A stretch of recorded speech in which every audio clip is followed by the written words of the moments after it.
Hello दोस्तों, Radhe Radhe toll. कल मैंने आईबीपीएस क्लर्क मेंस का एक स्ट्रैटेजी वीडियो बनाया था लास्ट 1 वीक में, आपको कैसे कैसे टैकल करना है, कैसे आपको आपका दिन कैसे होना चाहिए उसके ऊपर। एंड बच्चों के कमेंट बॉक्स में थोड़े बहुत कमेंट थे, यानी कि डाउट्स थे कि सर ये कैसे करना है वो कैसे करना है।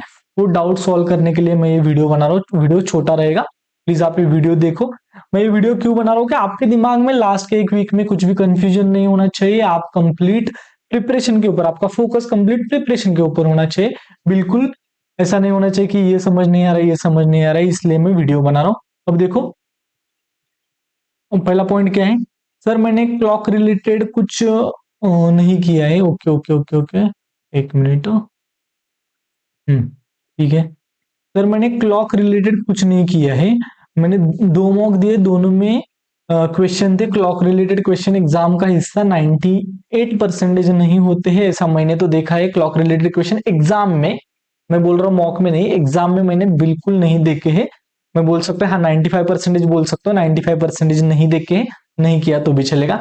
एंड आपको, आपने अगर टाइम स्पीड डिस्टेंस भी अभी तक नहीं किया होगा तो वो भी क्वेश्चन आपको नहीं करने हैं। आपको यहां से आगे कुछ नया चैप्टर बिल्कुल नहीं करना है, जो पुराने है उसका रिवीजन करना है। ओके, बेस्ट स्ट्रैटेजी ऐसा कुछ। थैंक यू, सगळे डाउट क्लियर। हाँ, जीए नवंबर का पढ़ना है या नहीं पढ़ना है। जीए में बोलूंगा कि 15 नवंबर तक आप पढ़ सकते हो। 15 तक आपको पढ़ना है। ये पॉसिबल 20 तक पढ़ा तो चलेगा, उससे आगे आपको पढ़ने की जरूरत नहीं है आईबीपीएस क्लर्क के लिए। 9-10 दिन का जीए सिर्फ 1 मार्क्स के लिए पढ़ना, वो मुझे पर्सनली लगता है कि वो अच्छी बात नहीं है, क्योंकि 9-10 दिन का जीए पढ़ने के लिए 1 दिन का जीए डेली पढ़ोगे तो 1 घंटा उसमें जाएगा, यानी कि 10 घंटे आपके जाएंगे। 10 घंटे में मैं चाहूंगा कि आप करंट अफेयर्स का किसी एक मंथ का आप रिवीजन करो, वो आपके लिए बेस्ट रहेगा। प्लीज ये मत कीजिए, 15 तक कर सकते हो या 20 मैक्स कर सकते हो, उससे आगे नहीं। इसका मतलब नवंबर का 15 तक। आगे बढ़ते हैं हम। उसके बाद क्या दिया है देखो। फर्स्ट पूरा पेपर गो थ्रू करना सही रहेगा या अटेम्प्ट कीप रिपीट। मैं यही कहूंगा कि आपको मैं एक बात बोलता हूं कि आईबीपीएस ने फर्स्ट टाइम टाइम कम किया है। आईबीपीएस क्लर्क में टाइम बहुत कम हुआ है। इसका मतलब मुझे पर्सनली लगता है कि क्वेश्चन डुएबल रहेंगे, इतने ज्यादा डिफिकल्ट नहीं रहेंगे।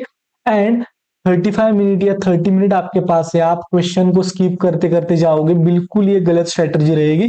आपको, आप क्वेश्चन सॉल्व कर रहे हो, आपके सामने अप्रोक्सीमेशन आया, जो क्वेश्चन आप सॉल्व कर सकते हो 101%, जो सॉल्व करके आगे जाना है। ऐसे क्वेश्चंस जो 100% आपको आएंगे। अब देखो, डीआई में ऐसा हो सकता है कि इसको आपने मार्क फॉर रिव्यू किया, इसको मार्क फॉर रिव्यू किया, ऐसे 2-3 क्वेश्चन आपने मार्क फॉर रिव्यू की। लेकिन नंबर सीरीज या क्वाड्रेटिक, क्वाड्रेटिक भी इतना ज्यादा डिफिकल्ट नहीं आएगा, डुएबल आएगा। फिर अप्रोक्सीमेशन के क्वेश्चन दिखेंगे आपको, वो डुएबल दिखेंगे। जो क्वेश्चन 100% जो उसी टाइम पे बन रहे, वो उसी टाइम पे सॉल्व करके आगे जाना वो बेस्ट रहेगा। आपको वापस आने की जरूरत नहीं है, ऐसा मुझे पर्सनली लगता है। Next question. सर कुछ टीचर बोल रहे हैं, कुछ टीचर बोल रहे हैं कि एग्जाम टफ रहेगा।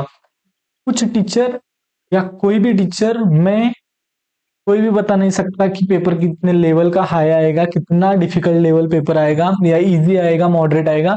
लेकिन मुझे पर्सनली लग रहा है कि पेपर डुएबल आएगा, इतना ज्यादा डिफिकल्ट नहीं आएगा। दूसरा पॉइंट, पेपर अगर डिफिकल्ट आया तो सबके लिए उतना ही डिफिकल्ट रहेगा, तो उसका टेंशन लेने की जरूरत नहीं है। अगर पेपर इजी आया तो बच्चों के अटेम्प्ट बढ़ेंगे, पेपर डिफिकल्ट आया तो पेपर बच्चों के अटेम्प्ट कम होंगे। वो सबके साथ होगा, क्योंकि सबके लिए टाइम सेम रहेगा। पेपर डिफिकल्ट रहेगा या पेपर इजी रहेगा, इसके ऊपर डिस्कशन करना ये अच्छी बात नहीं है। आपका काम है पढ़ाई करो।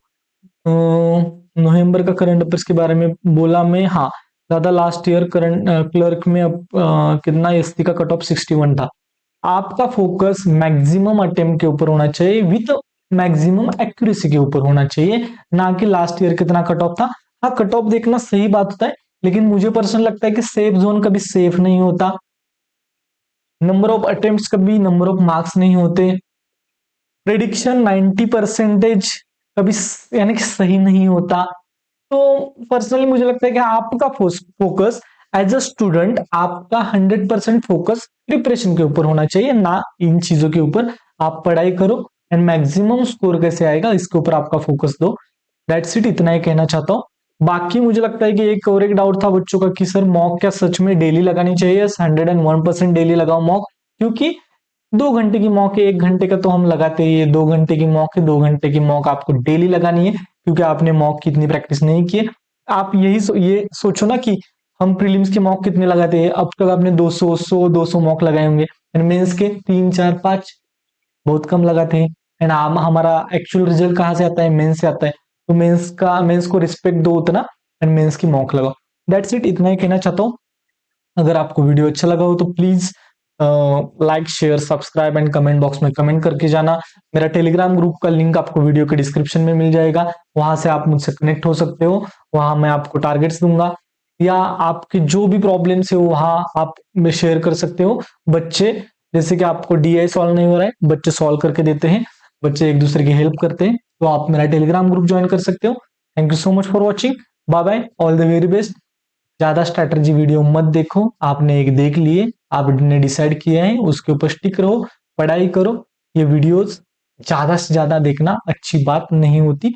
एक दो ओके डिसाइड करना है, फिक्स करना है, उसके बाद आगे बढ़ना है। That's it, as simple as that. पढ़ने के ऊपर फोकस करो, पढ़ाई के ऊपर फोकस करो। Bye bye, bye bye.